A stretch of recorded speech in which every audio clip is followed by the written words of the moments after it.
Good morning, everyone. This is Sean Butner with Start Your Week with a High Performance Coach. So, the Friday show that we set up on the newsletter. So, if you're not on that, you can go to SeanButner.com to get signed up to get the email notifications. But if you're good watching it wherever you're watching this, then super awesome. So, today I wanted to talk about the topic of working from home or living at work. And it kind of interrupt what I've been doing this week with the High Performance 5 Pillars. So if you haven't seen that, go check out the Instagram or Facebook page or YouTube, wherever you'd like to watch videos. And you can hear more about high performance and some of the basis of that. But, when the coronavirus lockdowns started happening in March, I dug deep into my experience and anything I could find on the interwebs on how you can work more effectively at home, because we all know that we can be more productive, not having to commute, not having to have the stress of the commute. You get some extra time to be able to do some extra work, to take care of yourself, to take care of things around the house. You don't have those folks dropping in and interrupting you in the middle of your work, and you can be more productive. On the converse side, people figure out hey, you can work from home. That means anytime you're home, you can be working. And if you're, again, locked in, you're home all the time. So there's now a pressure at home to be consistently working, constantly working. And if you don't have a plan, you don't have boundaries set with your boss and whatnot, then you can get into this unsustainable burnout phase where you feel trapped at home instead of having it be that place of rejuvenation and relaxation. So what can you do about it? Well, like I said before, I had a career in tech, which allowed me to work from home on and off for about 13 years. And there are a couple of things that really stood out for me that I had to learn. And first is, you have to be disciplined. You have to be aware that there are tons of distractions at home and how to avoid them. So that's super important.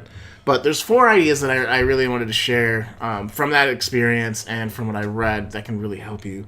So, but when you can effectively figure out how to work from home, like I finally did after years and years and years of trial and error,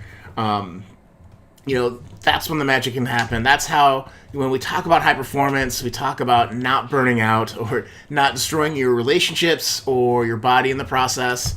So having some healthy tips and strategies when you're working at home can really make the difference in your life. So the first thing to do is to make sure you've set up your environment. If you're going to be doing a lot of video conferencing, you want to make sure you have some lights.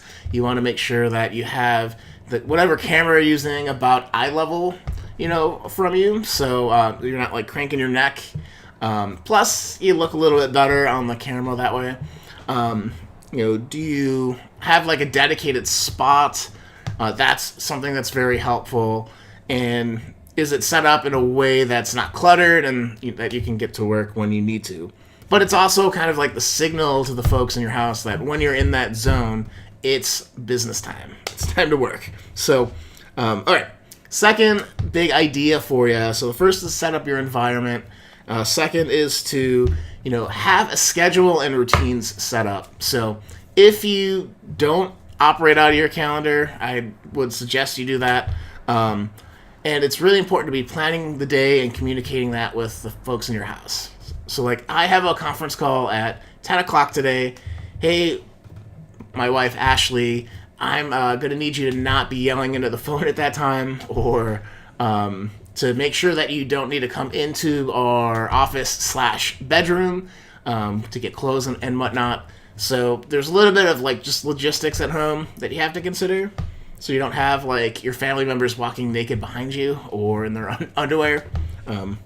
People, I guess, would want to see that, but it doesn't really help your relationship. So what's your schedule? What routines do you have so that you're ready to focus, that you're up and ready? This morning show that I've been doing for the last 4 months now, which is kind of nuts. is one of the things that, is a routine of the day that I'm working up to do, get the show ready. So that gets me out of bed. It gets me, in a, today a nicer polo shirt than the t-shirts I usually use. But usually I'm cleaned up. Usually I've had coffee. Usually I'm ready to go. And this is a really good way to start the day with some momentum. And that's really important to me. But, what is that for you? Like, what early morning routines do you have? And what things do you do during the day to make sure that you have, like, little breaks to rest your eyes if you're looking at the computer all the time, or just to kind of clear your head so you can think clearly about your work. So these schedules and routines can be highly, highly effective, and I would actually say necessary when you're working from home. So first thing, set up your environment. Second thing, have your schedule and routines all set up. The third thing is it's more like the social things. So how are you communicating with the people on your team? So outside of the house, how are you communicating with all the folks that live in the same space as you? Again, to make sure you're not stepping on each other or putting people in awkward situations, so that it operates a lot smoother. Or that people know, like, hey, this is a work time, and when this is a work time, I'm not talking to you, or I'm not paying you attention, or I'm totally focused on this. So don't be offended if I'm not responding or whatnot. So good boundary setting stuff in any environment, but very necessary when you're at home. And also, it's all about communicating boundaries. So when you're talking with your work, you're like, I will work from 8 in the morning to 5 in the afternoon. And then after that, like, don't expect me to be on. And I know, like, maybe you have a job where you're customer service and you are expected to, but, you should have some time during the day where you can eat, you can take care of yourself, you should have a decent sleep schedule, and those are, like, non-negotiables. So make sure that you're voicing that you're working with whoever you need to make sure that you have that stuff carved out every day, so you don't burn out, my friends. Okay, the last point that I'll do about working from home. So the first is set up your environment. Second is schedule and routines. Third is communication and the social aspect and boundaries, which is a lot more than, I guess, 3 points. But the final point is to really think about what your work habits are. So a lot of people, when they first start working from home, they have a huge productivity, surge. And then as they go along and it starts to become more normalized, that's when, habits that distract you could creep in. So if you are the type of person that has the TV on the background, if it stays in the background, you're not paying attention, totally awesome. If you're noticing that, like, you have this habit and you, like, work and then you, like, zone out for an hour and a half on the TV instead of doing your work, it might be a habit that you need to change. And so having this awareness of how your work habits change when you go from the office to home, or things that are not helping you focus or move your important projects, either personally or career-wise, forward, can really make a huge, huge difference. So those are my 4-ish points on how to work from home more effectively, so you're not living at work.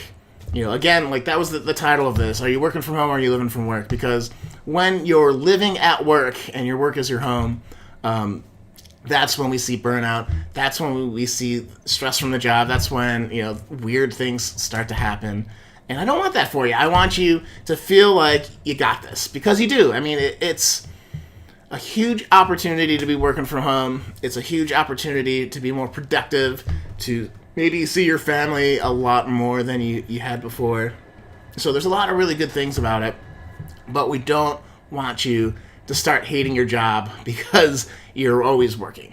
So that's the thought of the week. I hope this serves you. If you guys have any routines or habits or how you set up your environment, take a picture and, like, post it in a comment below this video, or just say what you do.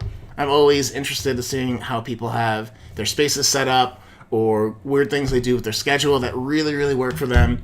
So I encourage you to do that. Again, if you are watching this video and you haven't followed or liked the page, either on Instagram, Facebook, or YouTube, be sure you do that so you get these updates. And you can always go to SeanButner.com to sign up for the newsletter to get the weekly emails on the Friday videos. So I hope you guys loved this video. I love doing this for you. Got some cool things coming for you in the next couple of weeks, so stay tuned. I hinted at a group coaching thing, and I have another project in the works that I'll tease here, but stay tuned for that, and I'll tell you all about it. So, all right, guys, have a great weekend. Have, happy Friday if you're watching this live right now. And, yeah, go out there, have more joy, growth, and impact in your communities, okay? Take care, guys.